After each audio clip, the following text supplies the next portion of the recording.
முஸ்லீமுங்கிற காரணத்துக்கு 5 வருஷம் பேல் கிடைக்காது. பீஃப் சாப்பிட்றாங்கிற காரணத்துக்கு மட்டன் சாப்பிட்டாலும் முஸ்லீமை கொல்லுவீங்க, முஸ்லீம்ஸை ரேபிஸ்ட் தம்பீங்க. இவங்க முஸ்லீமா எதிர்க்கிறீங்க, முஸ்லீம்னா வேண்டாங்கிறீங்க, முஸ்லீம்களுக்கு சிட்டிசன்ஷிப் கொடுக்கக்கூடாதுங்கிறது ஒரு கட்சி. இது முஸ்லீம் வேலைகளுக்காக வேலை பார்க்கறதுன்னு நம்புவீங்களா நீங்க? இதை நம்புற மாதிரி ஏதாவது போய் சொல்லணும். இந்து முஸ்லீம் இந்து முஸ்லீம் இந்து முஸ்லீம்னு கத்திட்டு இருக்கிற நீ முஸ்லீமை காப்பாற்ற போறியா? அதுக்கு வக்ஃப் யூஸ்டு ப்ராப்பர்ட்டிக்கு பேப்பர்ஸ் காமிக்கணுமா? 300 வருஷத்துக்கு முன்னாடி பேப்பர்ஸ் இருந்ததா? ஒரு வக்ஃப் சொத்தான்னு ப்ரூவ் பண்றதுக்கு ஆதாரங்கள் எங்க எடுக்கிறது? 300 வருஷத்துக்கு முன்னாடி எடுக்கிறது நீ பிடிப்பியா? எங்கேருந்து எடுத்துட்டு வருவானே? அப்புறம் அந்த முஸ்லீம் வக்ஃப் போர்டுக்குள்ள நீ 2 ஹிந்துக்கள் வேற அந்நிய மதியர்கள் உள்ள வரணுமா? வைக்கலாமா? அது ரூலா அது? அப்போ நீ திருப்பதி தேவஸ்தானிலேயோ உன்னுடைய மடங்களில் 2 முஸ்லீமை வச்சுப்பியா முடிவு எடுக்கிறதுக்கு?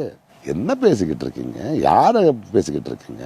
இன்னைக்கு முஸ்லீம் ப்ராப்பர்ட்டி இது ஓகே, ஆனால் நெக்ஸ்ட் கிறிஸ்டியன் ப்ராப்பர்ட்டி, நெக்ஸ்ட் இன்னொரு ப்ராப்பர்ட்டி, உன்னுடைய ப்ராப்பர்ட்டிக்கு வர மாட்டால, மடத்து பேரில் எது பேரில் நீ வச்சிருக்கிற ப்ராப்பர்ட்டிஸ். இந்த பூச்சி விளையாட்டெல்லாம் நமக்கு தெளிவாக இருக்கும்.